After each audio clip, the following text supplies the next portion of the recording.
one big bad biased motherfucker. Wait, I'm going to have to censor that for the YouTube crowd, so let me see. I am one big bad butt biased lover. Yep, that's my confession. That should settle the raging debate over whether I think I have any biases. Apparently, some people are claiming that I think I'm bias-free, which is ridiculous and silly. I'm a human being. We all have biases. In fact, let's go over some of mine. First, I'm biased against the supernatural and supernatural claims, because I require supernatural evidence for supernatural claims, and no one has been able to provide that to me. Nor have any of our investigations into the causes of things ever demonstrated anything but natural causes, from which people can actually die. It's horrible. And even people not biased against the supernatural are biased against most supernatural claims, right? So if there is a God, I'm certain he'll understand my skepticism. I mean, anyone can make a supernatural claim. So he has to know how impossible it is, minus the accompanying supernatural evidence, to choose one over another. And whatever your religion, you have to acknowledge the fact that most people on Earth believe in the wrong supernatural claims, since the vast majority of people on the planet are not members of your religion. I'm also biased against any and all gods who are vicious and stupid. If your God has committed and or ordered genocide, if your God wants homosexuals killed, if he hates women, etc., I admit to having a bias.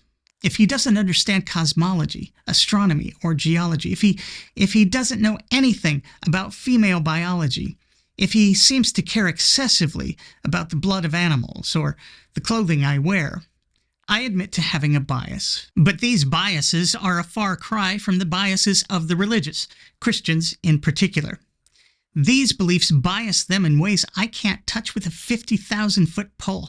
That's a really long pole. And that's the problem with religious belief.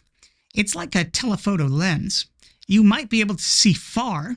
These folks can see into eternity, but you can't see anything else. Your vision is completely limited and obscured.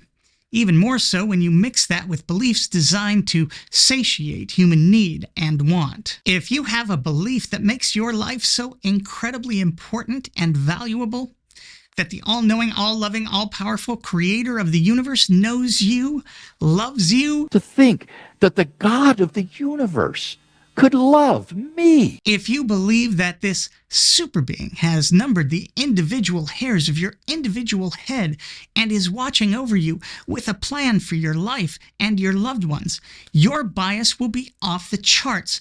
No one's going to want to give that up. If you have a belief that this super being will grant you life eternal, where you'll spend a blissful eternity with your favorite people, places, pets, things, etc., and experience wonders you can't even begin to imagine here. If the wrongs and evils of this world, the injustice of it all, will somehow be rectified and made right, your bias will be off the charts. No one's going to want to give that up. My lack of belief can't begin to offer that kind of comfort, reassurance, and self-importance. There's simply no such draw to being an atheist.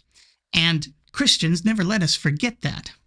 Atheists like me are just sentient beings living on some insignificant rock in the vastness of space without any intrinsic meaning or purpose, uncared for, unprotected, whose life will end after a brief, perhaps horrible time here, and that will be it.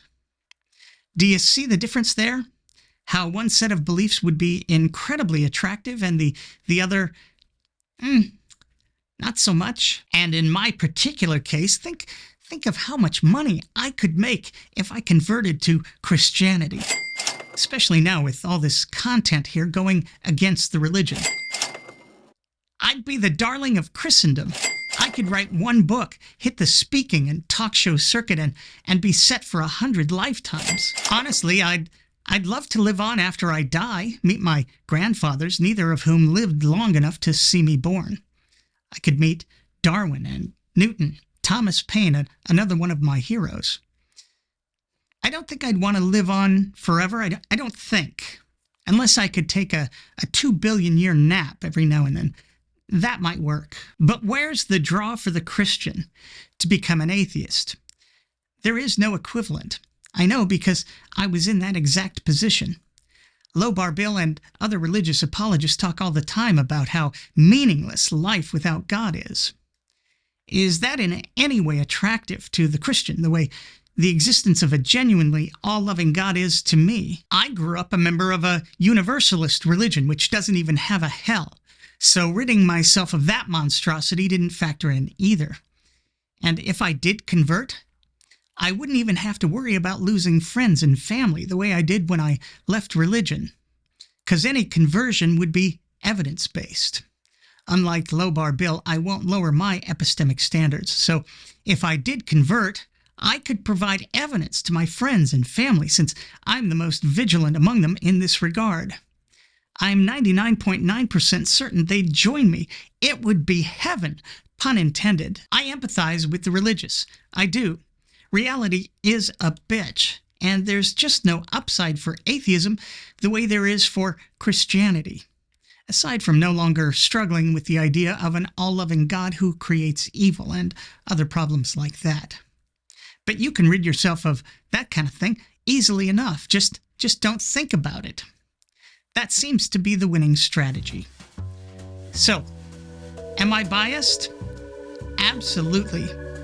But I can't compete with the bias of believers. I can't even get close. Once again, I'm me. Thanks for watching.